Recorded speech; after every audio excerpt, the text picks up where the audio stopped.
What's going on, PS Nation? This is Biddaman, and today I'm going to be giving my review of 1001 Spikes. Now, 1001 Spikes puts you in the shoes of Aben Hawkins, who is trying to prove himself to his father after he gives his entire estate to Aben's sister. For me, this game was a fresh breath of air. 1001 Spikes has a difficulty that will be legendary.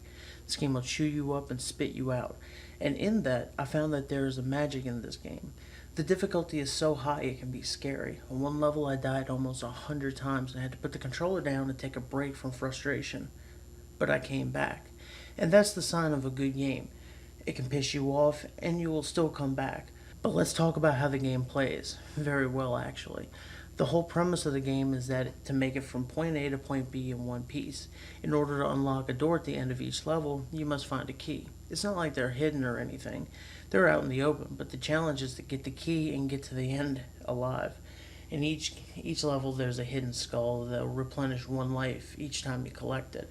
Now, the one thing I demand from a 2D platformer is tight controls. And 1001 Spikes is some of the best controls for a 2D platformer I've seen in a while. Press cross to do a small jump, triangle to do a high jump. At first I wanted square to be the high jump button, but then I got used to it very quickly. Square and circle are your attack buttons. You press square, circle, they do the same attack. It's so you can kind of, whichever one your thumb's closest to. Now the trick is you got to know when to do a high jump or a low jump, and vice versa. When you jump, you have complete control over your trajectory, and you can guide Aben to a platform with ease. Now, as far as visuals and sound goes, it's 8-bit look and sound. We've seen and heard it before, but in some games, it seems like they use that style just to use it. But 1001 Spikes seems to use it because it fits with the theme of the game. It really helps to send me back to a time when video games didn't hold your hand like they do today. I mean, what can I say? Simple graphics, simple sound, but it's not a bad thing at all. I only have one gripe with the music, though. Each level has it's a single track that they play, and you're gonna die. And if you die over and over and over and over, you're gonna hear the same music, the beginning of the same music track, over and over and over and over. Now, I kind of wish they did something like what Stealth Inc. did, where the music was randomly selected. You die and you have to start over. It's a different music track, and it doesn't get monotonous. But other from that, it's spot on in the visual and sound department. Now, the game does have multiplayer, but it's couch multiplayer, not online. There's a competitive game mode where the players have to grab and hold on to a jar that drops money. When the timer runs out, the player with the most money wins. There are plenty of different arenas to battle it out with without the game getting stale. There's also a cooperative game mode where the player must get from pretty much the start to the end of the level, with raising difficulty with each level.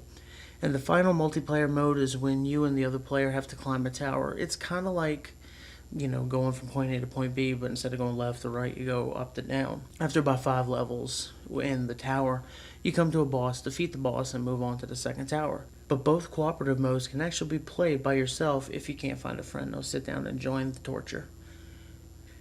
Now, my final thoughts on 1001 Spikes is that it was a great game with an extremely high degree of difficulty. But it's the fact that I kept coming back to it is what made it so great. It has a very simple yet appealing visuals and sound. It also has extremely tight controls. Now, the lack of online kind of dinged this title for me. I couldn't really find anybody to play with. I had to force my wife to play with me just so I could record. And she was getting pissed. 1001 Spikes is also cross-buy with the PlayStation Vita. Now it's really cool, but it's cross-buy but not cross-save.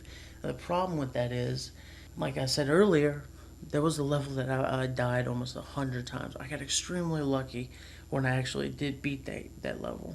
Now, since it's not cross-save, I can't pick up where I left off on the Vita. I have to start from scratch all over again. No. I'm not doing it. Actually, there's a skip the level thing. When you get frustrated, you can just skip the level and move on to the next one, but there's a final area you can't go to until you beat all the levels. It would have been nice to have been able to continue my game on the go, but it's not a game breaker. Now, my final score for this one is a 9.0. Other than the cross save and the music issues, this game is absolutely stellar. The amount of content that you get for $14.99 is well worth 1,001 spikes, but just beware of the difficulty. It seriously does not mess around. This is Biddaman, and thanks for watching.